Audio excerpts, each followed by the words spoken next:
இன்னைக்கு ஒரு ஆரி work tips பார்க்கலாமா?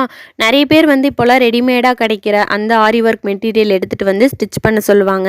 ஆக்சுவலி பார்த்தீங்கன்னா, அவங்களோட சைஸுக்கு இது கொஞ்சம் ஓவர் சைஸா இருக்கும். ஸோ வந்து நெறைய எக்ஸஸா இருக்கும். அத வந்து நம்மளால கட் பண்ணவும் முடியாது. ஏன்னா, ஒரு இடத்துல கட் பண்ணா கூட அந்த ஒர்க்கு ஃபுல்லா பிரிஞ்சு வந்துரும். அப்போ நம்ம என்ன பண்ணலாம் அப்டின்னா, அவங்க சைஸுக்கும் நம்மளால சுருக்க முடியாது. அதுக்கு ஒரு ஆப்ஷன் தான் நான் இந்த வீடியோல சொல்லியிருக்கேன். நீங்க ஒரு பேட்டர்ன் போட்டுக்கோங்க. ஃபர்ஸ்ட்டு ஆரி ஒர்க்னா நீங்க அவங்க குடுத்துருக்க மெஷர்மென்ட்க்கு ஒரு பேட்டர்ன் போட்டு வச்சுக்கோங்க. இப்போ பார்த்தீங்கன்னா, ஆர்ம் ஹோல் மெஷர்மெண்ட் இந்த இடத்துக்கிட்ட வருது. ஸ்லீவ் ரவுண்ட் வந்து இந்த இடத்துக்கிட்ட வருது.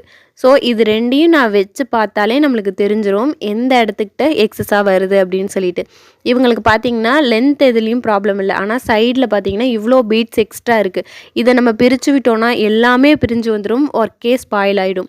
இதுக்கு எனக்கு தெரிஞ்ச ஒரே ஆப்ஷன், நான் ஃபாலோ பண்ற ஒரு ஆப்ஷன் தான் உங்களுக்கு நான் சொல்லப் போறேன். இப்போ இந்த மெட்டீரியல் என்ன சைஸ்ல இந்த ஸ்லீவ் மார்க்கிங் இருக்கோ, அதே சைஸுக்கு நம்ம லைனிங் மார்க் பண்ணி, கட் பண்ணி, தச்சு இந்த ஸ்லீவ ரெடி பண்ணிக்கணும். இதில என்ன மெஷர்மெண்ட் இருக்கோ, அந்த மெஷர்மெண்ட்டுக்கு ரெடி பண்ணிக்கணும்.